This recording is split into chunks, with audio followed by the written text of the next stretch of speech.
भगवान श्री कृष्ण जी के अनन्य भक्तों को अनंत सादर प्रणाम। आज दिनांक 2 अगस्त 2024 है। आओ हम सब मिलकर हिंदी भाषा में श्रीमद् भगवद गीता जी के अध्याय 2 के मंत्र 52 यानी 52 का ज्ञान अमृत आनंद पूर्वक ग्रहण करें। हम सबसे पहले शुरू करेंगे हरि भक्ति के नाम के जाप के साथ। ओम नमो भगवते वासुदेवाय नमः। सबसे पहले हिंदी में समझते हैं कि मंत्र क्या है। जब तेरी बुद्धि मोह रूपी दलदल को पार कर जाएगी, उसी समय तू सुने हुए या सुनने में आने वाले भोगों से विरक्त हो जाएगा। आइए अब संस्कृत में मूल भाषा देखें, भगवान के शब्द।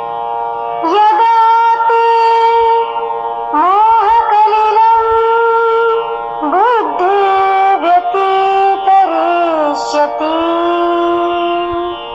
तदा गन्तासि निर्वेदम् श्रोतव्यस्य श्रुतस्य च। यदा ते मोह कलिलं बुद्धि व्यतितरिष्यति तदा गन्तासि निर्वेदं श्रुतवस्य श्रुतस्य च। यहाँ हमें यह समझना है कि हम जो अपने कानों द्वारा जो कुछ भी सुनते हैं उसमें अज्ञान अंश को निकाल देना है। आप सरल भाषा में समझें कि न्यायालय में जब किसी विषय पर सुनवाई होती है, वो भी श्रुति है, तो सुनवाई होती है तो गहन अध्ययन तर्क का किया जाता है, सबूतों का किया जाता है और उसके बाद निर्णय लिया जाता है। लोकसभा में भी सब कुछ सुनने का ही है, राज्यसभा में भी सब कुछ सुनने का ही है, प्रजातंत्र का नेताओं द्वारा भाषण वो भी सुनने का ही है। परंतु हम जो श्रोता हैं वो उसमें से उस अंश को निकालना हमारा काम है जो अज्ञान से परिपूर्ण है। आओ इसी बात को वापस अपन हिंदी भाषा में समझें। जब तेरी बुद्धि मोह रूपी दलदल को पार कर जाएगी, उसी समय तू सुने हुए या सुनने में आने वाले भोगों से विरक्त हो जाएगा। इसको आओ संगीत की भाषा में सुनते हैं। इस मोह के गंदले सलल से पारमती होगी जब, वैराग्य होगा सब विषय में जो सुना सुनना अभी।